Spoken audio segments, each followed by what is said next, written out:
Do you suffer from anxiety? And have you tried unsuccessfully to find a cure for your problem? Then keep watching this short presentation. The reason you have not found a solution is not because there is no solution.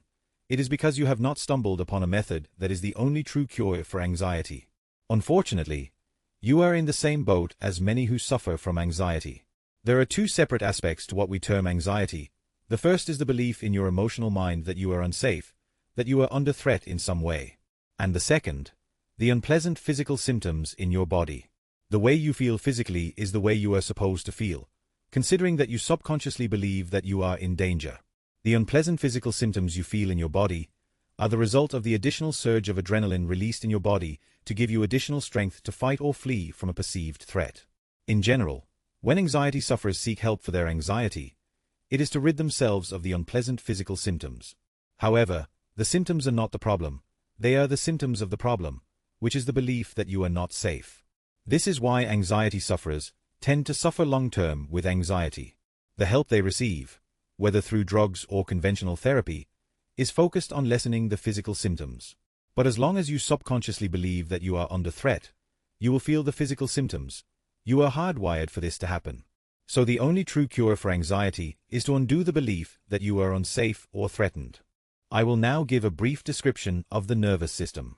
You have two minds operating your awareness: the emotional mind, which is often called the subconscious or monkey mind, and the logical mind, which is the prefrontal cortex.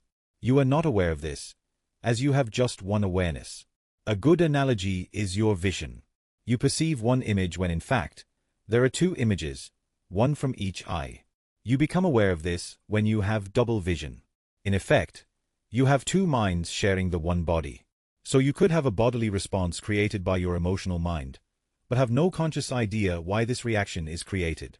So your emotional mind can perceive that a situation is not safe, while your rational mind sees no danger.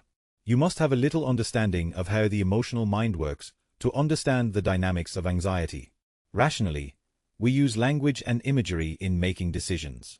However, the emotional mind operates differently, much similar to the way animals respond to their environment.